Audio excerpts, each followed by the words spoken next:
If you're using a Sony Alpha camera, including models like the A7, A7 II, A7 III, A7 IV, or A7 V, and want to improve image quality during long exposure photography, enabling long exposure noise reduction can help.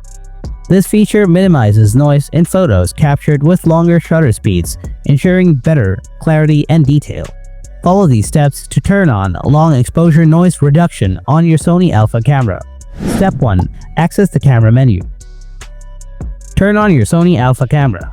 Press the menu button to open the camera's settings menu. Scroll through the menu and go to Quality/Image, Size 2, Page Settings. Select Long Exposure. Set the option to On to activate the feature. By following these steps, you can successfully enable long exposure noise reduction on your Sony Alpha camera, ensuring cleaner and more professional-looking photos during long exposure photography.